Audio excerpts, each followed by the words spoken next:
Communication between spouses can often fall into predictable patterns that hinder our relationships. But some useful tips can open up new and better ways for couples to communicate. What am I supposed to do? You're never home. I don't know, you could have texted me? Or maybe waited until I came home? When you get home, you're always angry and stressed. It's hard to even talk to you. You're just using that as an excuse. An excuse? I think one of the things that I would give as a tip to couples is that we do in counseling, but couples can do this on their own, is to put a video camera while they're talking and to film themselves. So that they can hear how that conversation went. And in listening to the tape recording, they're able to say, that is how I wanted it to go, or that is not how I wanted it to go. We sometimes perceive ourselves in one way, but we're not really like that. So you may think you're communicating constructively, but you're not. So watching it on tape, you can see that the mistakes that you're doing. And slowly they learn to change the way they are communicating. The problem is when people are in a debate or an argument and they don't listen, they're just waiting for the person to breathe, and then they jump in. They're not listening.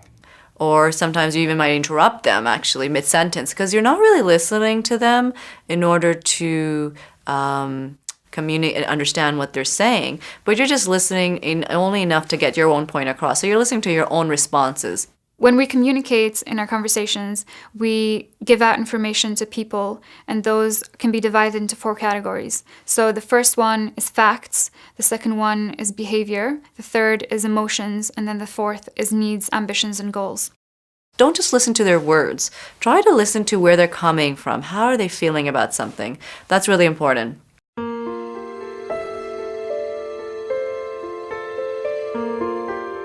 One of the most damaging forms of communication is called a harsh startup. It can bring out criticism or sarcasm from our partners. They can become overly defensive or even stop communicating altogether. The harsh startup is beginning to approach your spouse either in an overly assertive or, we hope not, but an aggressive way. Do you know I was almost late for work today? How can you be so inconsiderate? You went out with your friends last night and you brought the car home without any gas in it. Honey, there was enough gas for today. No, there wasn't.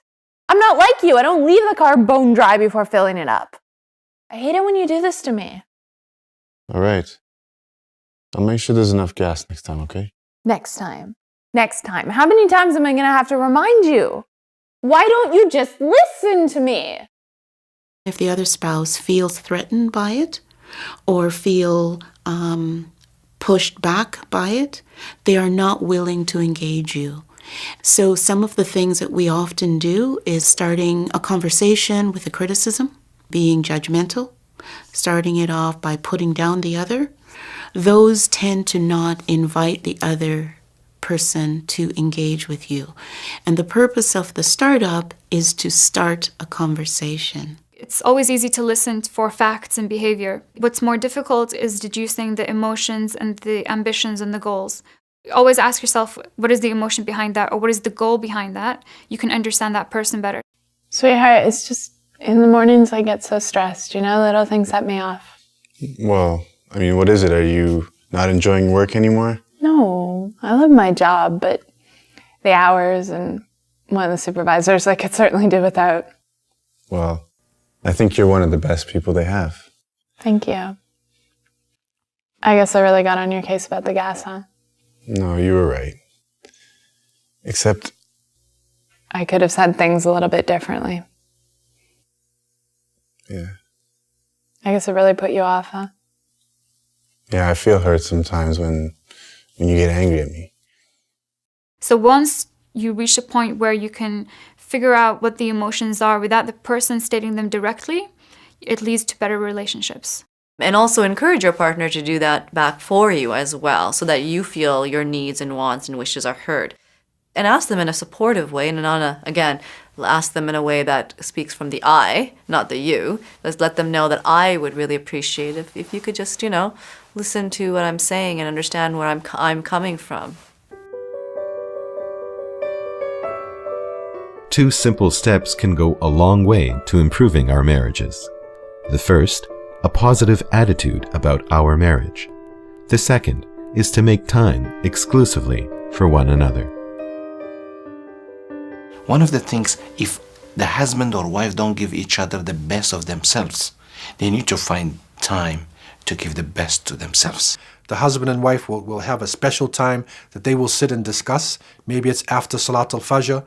Pick a time, where we will speak to each other in an organized, consistent way. This time is for me and you, not for so-and-so, not for work, not for children. This is for me and you. We want to give each other time every day. The prophetic way is to look at how can you deal with the situation positively. Your husband doesn't seem to be able to make eggs. So don't make him make eggs. Let him make something else for breakfast when he makes breakfast. Or let him take you out for breakfast. Right? So look at how can one deal with the situation in a positive way. It's a complementary relationship.